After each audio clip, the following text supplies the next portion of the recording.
Hi, Mike from Mike's Carburetor Parts here. I'm going to be doing a series of videos on rebuilding this Rochester 2-jet or 2-barrel. It's a 2GC. They call it a 2GC because it has a hot air choke. 2G would be a manual choke. I did one of these early on when I first started doing videos, and I have learned a few things since then, so I thought I'd refresh it by doing another video. And this 2GC is probably a bit different, probably a different year than the one I did. I think the one I did was a little bit later in the years, but at any rate, they're so similar it probably doesn't make much difference. But here we go. We're going to take this one apart. I'll do the disassembly video, and then we'll do another one on the assembly. We'll try and get it in two. Sometimes I have to do 3 videos. This one has a tag on it, and that's how you figure out which carburetor number you have. The 2GCs had tags early on, and unfortunately so many of them are missing through the years from carburetor being rebuilt, and the rebuilders just left the tags off of them, unfortunately. Of course, at the time they didn't expect them to be around 50 years like they are. So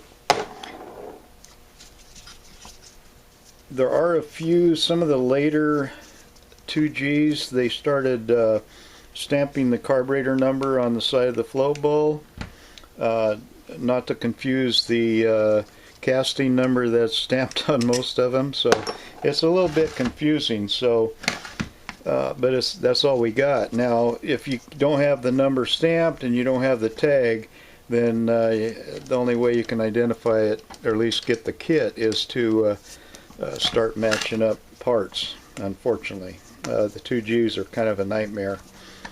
So at any rate, and they got swapped around an awful lot because they just fit everything.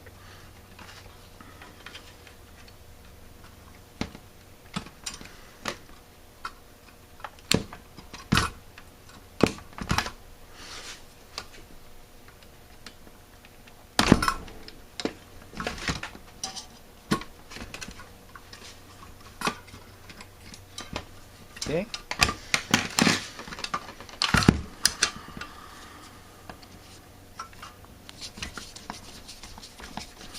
This is the fast idle cam here that I'm taking off. This special type of screw. Yeah. So I always suggest taking plenty of digital pictures as you go along. Now if you have a black nitrofill float, this one happens to be brass. If you have the black nitrofill, be sure you replace it. Nitrofill tends to absorb fuel over time, and okay.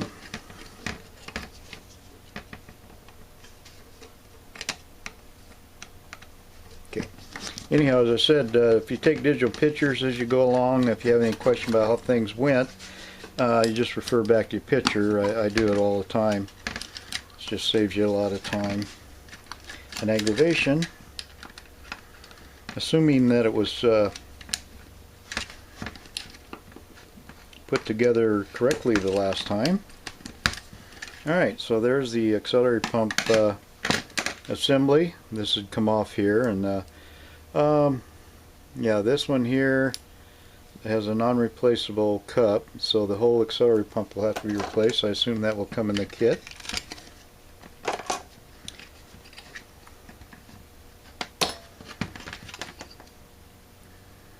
I generally don't take this part apart until after I clean it, which is probably what I'll do. I'm talking about the choke valves. See, this is so cruddy. There we go. Boy, that's kind of nice to have that. They're missing on most of the carburetors. So I think I'll go ahead and take out the choke piston. This choke piston needs to be real free inside there. If it's not, you may have to drill this out, this this expansion plug and get it clean. I'll have to grab me a Phillips. Okay, so, and this is your power piston, and usually what you can do to get these out, this one here is kind of a little bit corroded. I may have to work on this a little. If somebody peened this over a little bit, kind of clean it up with an awl, and or if it doesn't, move it up and down enough, it'll eventually just like flick it. I'll have to work on this because it's so dirty. I may do this after I clean it. Don't pry on this at all, you'll break it, and they're hard to come by. And if you break it, you're in trouble. Good chance you'll have to find another carburetor. Okay, that's the needle and seat, or seat I should say. And notice the gasket that goes on it.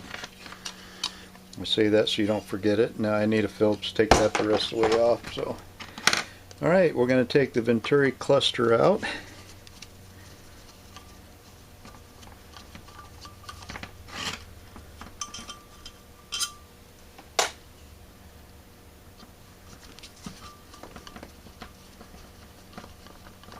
So I use this cookie sheet that I found for taking carburetors apart and putting them back together, because things don't roll off my bench into the black hole, as I call it. That's the floor. So kind of a little bit different special screw that goes in the center that has a fiber washer on it. So once you get the 3 screws out, just have to kind of work on it here. This has been sitting around a long time, so it's going to take a little bit of work to get it out. So here's your return spring, and I see we do have a check ball on the bottom, and there it is.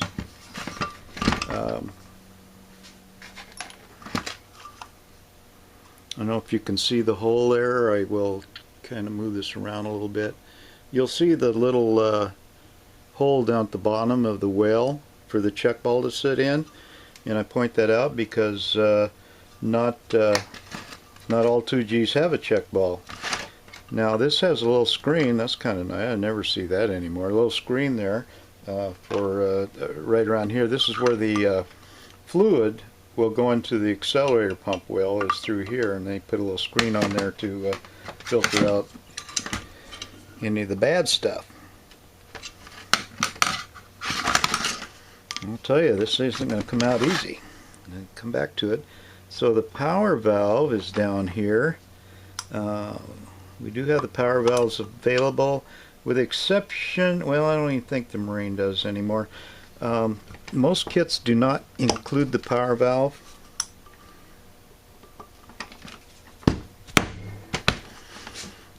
Yeah, sometimes just banging on them a little bit like that with a screwdriver, probably not a good thing to do to a screwdriver, but that will jar them loose a little bit. Comes loose. So there's your power valve.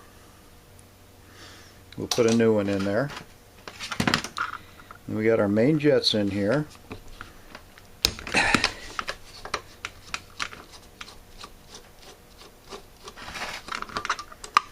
The jet size will be the same on both of them. If yours is different, then it does happen. You need to make them the same. Determine what it is and then make them the same. Now there's no reason to change your main jets unless you have an altitude problem. Don't change them just to be changing them. And usually they'll have the size stamped on the top of them here. And notice the power valve did have a washer on the bottom of it. Okay, where it mounted. I throw everything in this little plastic bin. Okay, so go ahead and take these out. Your idle mixture screws. Now, idle mixer screws, we have no listing as far as carburetor number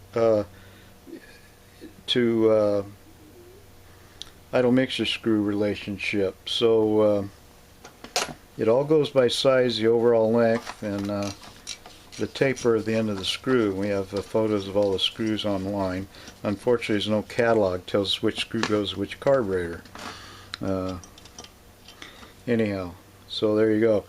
What you're going to watch for here is if you have like a worn black mark or something along here, that means somebody tightened it too tight and messed up the screw. It will have to be replaced, or if it's bent, or you just want it to look good.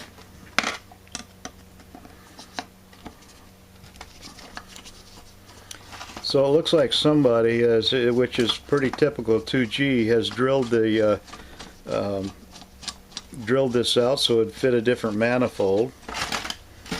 They probably needed the smaller. You put a bigger carburetor on a smaller manifold opening or something like that. I don't know, but not the kind of thing I normally do. But that's probably why it's drilled out like it is. Let's see, 3 screws. Okay. So there's the throttle body. I'll generally take the valves out and get it all cleaned up, but I do that after I clean it. And then to take the valves out, grind the back of the screws down flush, and then these will come out, and then you just pull this out. Okay, like I said, I do that after I get it all cleaned up. Save all the old gaskets. We want to make sure they match up with the new ones. So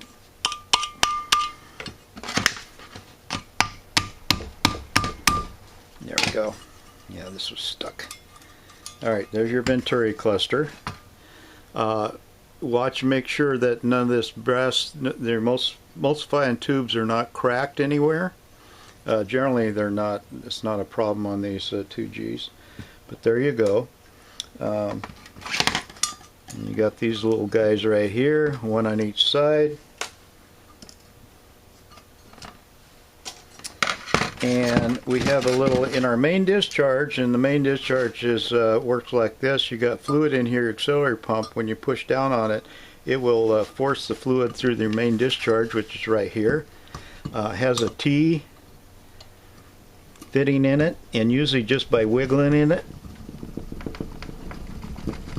if somebody didn't peen it over too hard.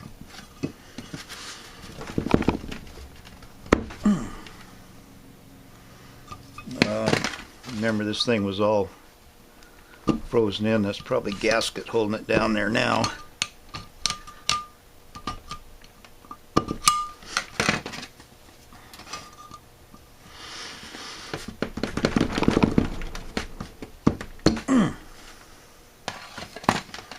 Boy, it is not wanting to come out, so I may have to work this on this offline. Okay, so anyway, so the T comes out. There's a brass spring under it, the T in the spring, and then a check ball, and all those are provided in our kits. The larger check ball, you'll have 2 check balls generally. The larger one will go in here.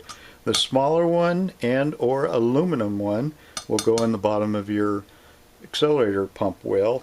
And like I said, not all 2Gs have it, so you have to determine whether you need the check ball, and don't go by whether or not they there was one or wasn't one in yours, because it could have been wrong, right? If somebody put the wrong check ball in, like the too large of a check ball, and got stuck in there, you can get it out a lot of times. Well, after you clean it, it might come out. Tap it back here, heat it up around here with a torch. Try not to melt your carburetor, and it'll probably fall out. Last ditch effort maybe to drill a hole through it right here, a small hole enough to get a let's see, will that work on this one? I think, well, you have to hit it just the right spot in order to run a wire through there. Heat probably is better than anything, but and then you can plug it off with JB Weld. Okay, alright, so we got this thing apart. We're gonna go get it cleaned up, and then we'll come back and we'll put it all back together. Thank you for watching.